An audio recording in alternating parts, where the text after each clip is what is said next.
किसान एक साल पूरा कर रहा है, लेकिन सरकार जब किसान की आवाज को नहीं सुन रही है तो अब वो जो बैरिकेड हटे हैं तो निश्चित तौर पर देश का किसान जो है वो संसद की ओर को। अमित शाह जी क्या है सभी को पता है, तड़ी पार है, सब पूरा देश जानता है। उत्तर प्रदेश के मुख्यमंत्री के ऊपर मुकदमे चल रहे थे, पूरा देश जानता है। सदन में खड़े होकर रोते हैं, पूरा देश जानता है। तो देश के नेशनल चैनल हैं, जो अंबानी साहब के चैनल, जो अडानी साहब के चैनल हैं, जो भारतीय जनता पार्टी के राज्यसभा सांसद सुभाष चंद्रा के चैनल हैं, वो सिर्फ दिखाते हैं सरकार की वाहवाही के पुलिंदे।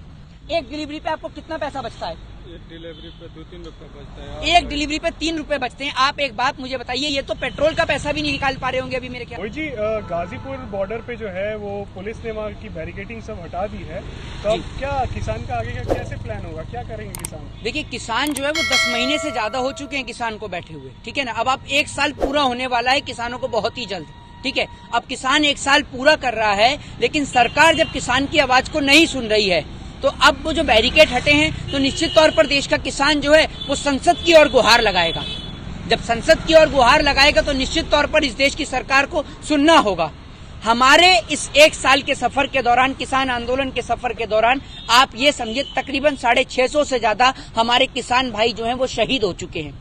किसान के लिए इस देश में आवाज उठनी जो है सरकार के द्वारा वो बंद हो चुकी है। सरकार जो है और सरकार के जो भारतीय जनता पार्टी के जो मीडिया के पत्रकार हैं, भारतीय जनता पार्टी के जो पत्रकार हैं, उन्होंने किसान को दिखाना बंद कर दिया है। वो दिखाते हैं कि शाहरुख खान का बेटा आर्यन खान क्या ले रहा है, वो अंबानी को नहीं दिखाते, अडानी को नहीं दिखाते कि अडानी साहब के पोर्ट पे क्या पाया गया, उनके बंदरगाह पे क्या पाया गया। उस ड्रग्स को, हीरोइन को नहीं दिखाएंगे। वो ये दिखाते हैं, देश में बेरोजगारी नहीं दिखाएंगे, महंगाई नहीं दिखाएंगे कि आज माचिस की तिल्ली से लेकर, पेट्रोल से लेकर, डीजल से लेकर, सरसों के तेल तक हर एक चीज का दाम बढ़ गया है। और आप फिर भी कहते हैं कि बहुत बेहतर मोदी सरकार। कैसे बताइए ना। हमारे देश के अंदर मोदी सरकार के द्वारा ना तो बहन बेटियों को सुरक्षित रखा जा रहा है, स्कूल के अंदर जो प्राइवेट स्कूल हैं वो अवैध वसूली का कार्यक्रम चलाते हैं, सिक्योरिटी के नाम पे पैसा जमा करवाते हैं, फिर लाखों रुपए की फीस रखते हैं। तो आज के समय में जो शिक्षा है वो आप ये समझ लीजिए एक व्यापार है। आज के टाइम पे लोग सोचते हैं कि कॉलेज खोलूं, स्कूल खोलूं, सिर्फ किस लिए? एजुकेट करने के लिए नहीं, पैसा कमाने के लिए। हमारे देश की सरकार लगातार देश की रीढ़ की हड्डी पे प्रहार करने पे लगी है और जिससे हमारा देश ही कमजोर हो रहा है। किसानों को मार के पीट के देश के किसान के अन्नदाता पर जो प्रहार कर रही है उससे देश कमजोर हो रहा है। लगातार देश के जवान शहीद हो रहे हैं जम्मू कश्मीर पे, उससे देश कमजोर हो रहा है। तो हमारे देश की सरकार देश को बढ़ाने के लिए नहीं, उसको कैसे नीचे लाया जाए ये सोचती है। अमित शाह ने अभी दौरा किया था, ये भाषण दिया, लखनऊ में गए थे जी। और वहाँ पे उन्होंने लगातार ही सीएम योगी आदित्यनाथ के उसमें तारीफों के पुल बांधे जी। आप सीधे तौर पे समझिए कि एक अपराधी आदमी दूसरे अपराधी की तो तारीफ ही करेगा, वो यूं तो है नहीं कि उसकी नाकामियां निकालेगा। हम तो जब मानते कि भाई उन्होंने सही बात की है कि अगर वो एक आध योगी जी की कमियां भी बताते। ऐसा तो है नहीं कि वो सत्यवादी हरिश्चंद्र हैं कि सारे ही उन्होंने काम अच्छे ही करे हैं, कुछ तो गलत किया होगा, एक आध तो गिनाते।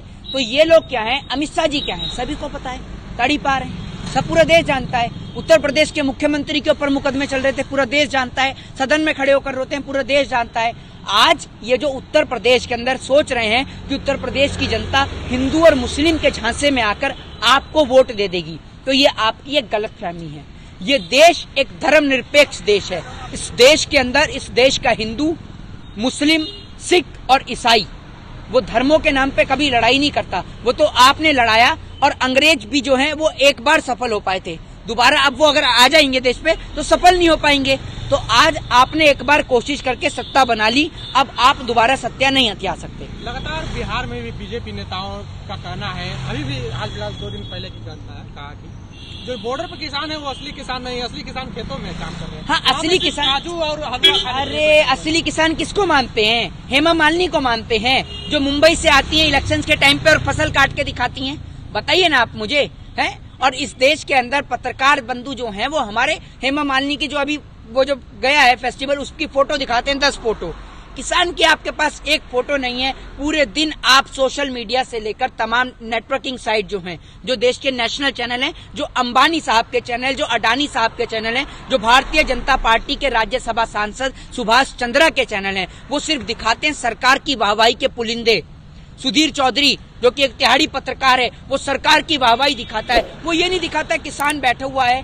भैया एपीएमसी एक्ट के तहत 2006 में बिहार में मंडियां बंद कर दी गई, यहाँ का किसान परेशान है।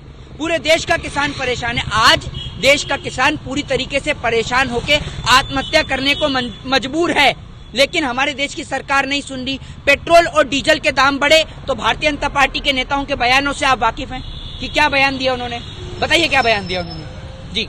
उन्होंने लगातार कहा कि पेट्रोल और डीजल की दाम जो है नहीं बढ़ रहे तो पेट्रोल सीधे भरवाना बंद कर दीजिए।